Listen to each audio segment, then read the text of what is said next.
আসসালামু আলাইকুম রহমতুল্লাহ। প্রিয় শিক্ষার্থীরা এবং সম্মানিত সুধী, যে যেখান থেকে এই ভিডিওটি দেখছেন সকলকে জানাচ্ছি আন্তরিক মোবারকবাদ।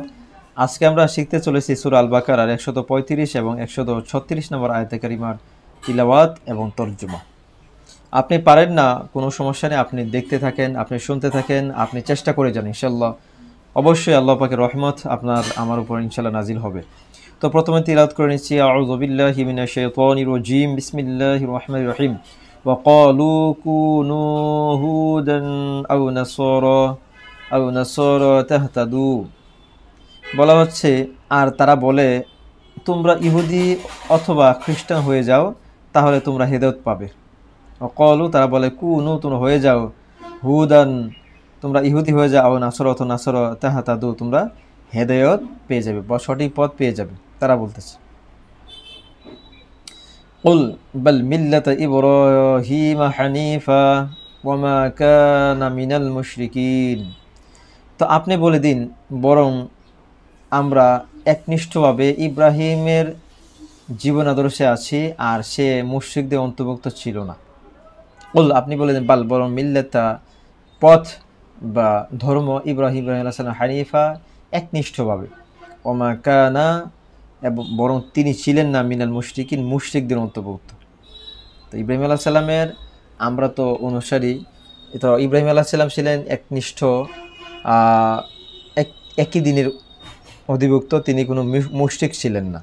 তো কাজে আমরা ইহুদি বা নাসারা হওয়ার কোনো প্রয়োজন নেই। তারা বলতেছে, তোমরা ইহুদি অথবা নাসারা হয়ে যাও, তাহলে তোমরা হেদায়েত বা সুপথ পেয়ে যাবে। তারপরে বলা হচ্ছে, قولوا آمنا بالله وما أنزل إلينا وما أنزل إلى إبراهيم وإسماعيل وإسحاق ويعقوب والأسباط وما أوتي موسى وعيسى وما أوتي النبيون من ربهم لا نفرق بين أحد منهم ওয়ানাহনু লাহু মুসলিমুন। তো সম্মানিত সুধী, আপনি আগেও বলেছি, এখনও বলছি, আপনি পারেন না, দেখেন। সবচেয়ে উত্তম হচ্ছে আপনি আপনার বাসায় যদি হার্ড কপি থাকে কোরআন শরীফের, সেই হার্ড কপি সামনে নিয়ে এই কোরআন শরীফ চুমো খান, কোরআন শরীফ দেখেন, কোরআন শরীফের মর্যাদা বুঝে আমরা তেলাওয়াত করার চেষ্টা করি। অবশ্যই আমরা সুপথের মধ্যেই রয়েছি, সুপথের মধ্যেই থাকবো ইনশাল্লাহ, এবং আল্লাহ পাকের রহমত আমাদের উপর নাজিল হবে ইনশাল্লাহ।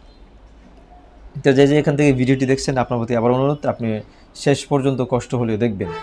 তো আল্লাহ বলতেছে, কুলু আমান্না, এখানে বলা হচ্ছে, তোমরা বলো, আমরা ঈমান এনেছি আল্লাহর উপর এবং যা নাজিল করা হয়েছে আমাদের প্রতি, এবং যা নাজিল করা হয়েছে ইব্রাহিম, ইসমাইল ও ইসহাক ও ইয়াকুব ও তদীয় বংশধরের প্রতি, এবং যা দেয়া হয়েছে মুসা ও ঈসাকে, এবং যা দেওয়া হয়েছে অন্যান্য নবীদেরকে, তাদের প্রতিপালকের নিকট থেকে আমরা কোনো পার্থক্য করি না তাদের কারো মধ্যে, আর আমরা তার প্রতি অনুগত। তা বলা হচ্ছে, কৌলু, তোমরা বলো, আমান্না, আমরা ঈমান এনেছি বিল্লাহি, আল্লাহর উপর, ও আর মা যা উনজিলা, নাজিল করা হয়েছে, ইলাইনা, আমাদের প্রতি, ও মা যা উনজিলা, নাজিল করা হয়েছে, ইলা, প্রতি, ইব্রাহিম আলাইহিস সালাম, ও এবং ইসমাইল আলাইহিস সালাম, ও ইসহাক আলাইহিস সালাম, ও এবং ইয়াকুব আলাইহিস সালাম, ও এবং আসবাত, তদীয় বংশধর, আসবাত মানে তার বংশধর উপর, এবং ও এবং মা যা উতিয়া দেওয়া হয়েছে মুসা কালিমুল্লাহকে, ও ঈসা কালিমুল্লাহকে, ও এবং মা যা উতিয়া দেওয়া হয়েছে নবিয়্যুনা, অন্যান্য নবীদেরকে, মিন, নিকট থেকে, রব্বিহিম, তাদের প্রতিপালকের, লা নুফাররিকু, আমরা পার্থক্য করি না, বাইনা, মধ্যে, আহাদুন, কারো, মিনহুম, তাদের মধ্যে, ও আর নাহনু, আর আমরা, লাহু, তার প্রতি, মুসলিমুন, অনুগত, আমরা তাদের প্রতি অনুগত, তাদের মধ্যে কোনো পার্থক্য, ভেদাভেদ সৃষ্টি করি না। তাদের প্রতি যে কিতাব নাজিল করা হয়েছে, সেই কিতাবের প্রতি আমরা ঈমান আনি। তো প্রিয় শিক্ষার্থীরা, সম্মানিত সুধী, আপনারা যে যেখান থেকে এই ভিডিওটি শুরু থেকে শেষ পর্যন্ত দেখলেন, অর্থাৎ আজকে এই দুইটি আয়াতে কারিমার মধ্যে অনেকগুলো শব্দ রয়েছে, অসংখ্য হরফ রয়েছে। তো আল্লাহ পাক হয়তো আপনি এই শব্দগুলো পারেন, এই অর্থগুলো পারেন, তারপরেও যারা ভিডিওটি শুরু থেকে শেষ পর্যন্ত দেখলেন, অবশ্যই আপনার প্রতি আমার প্রতি আবারও ইনশাআল্লাহ রহমত নাজিল হয়েছে, ইনশাআল্লাহ হবে। আল্লাহ পাকের পক্ষ থেকে আমরা অবশ্যই নাজাতের একটা উসিলা হয়ে যাবে ইনশাআল্লাহ। তো যতদিন দুনিয়ার জমিনে বেঁচে থাকবো ততদিন যেন এই কালামুল্লাহ শরীফকে আমরা বুকে লালন করে, আমরা হৃদয়ে ধারণ করে যেন আমরা পড়ে যেতে পারি। আল্লাহ পাক যেন আমাদের সকল ধরনের কুসুরাত মাফ করে দেন, এবং বিশেষ করে শয়তানের ওয়াসওয়াসা থেকে আমরা বেশি থেকে যেন আমরা এই কালামুল্লাহ শরীফ, কোরআন শরীফকে আমরা ভালোবাসতে পারি, আমরা তিলাওয়াত করতে পারি, পড়তে পারি, এর অনুবাদ যেন আমরা জানতে পারি, শিখতে পারি, বুঝতে পারি। সেই তৌফিক যেন আমাদের সকলকেই নসিব করেন। আপনার সুস্থতা এবং দীর্ঘ আয়ু কামনা করে আজকের মতো বিদায় নিচ্ছি। আর যারা এই চ্যানেলের মধ্যে নতুন দেখতেছেন তাদের প্রতি অনুরোধ থাকবে এই চ্যানেলটি সাবস্ক্রাইব করে পাশে থাকবেন সবসময়, ইনশাআল্লাহ সে আশা ব্যক্ত করে আজকের মতো বিদায় নিচ্ছি। আসসালামু আলাইকুম ওয়া রাহমাতুল্লাহি ওয়া বারাকাতুহু।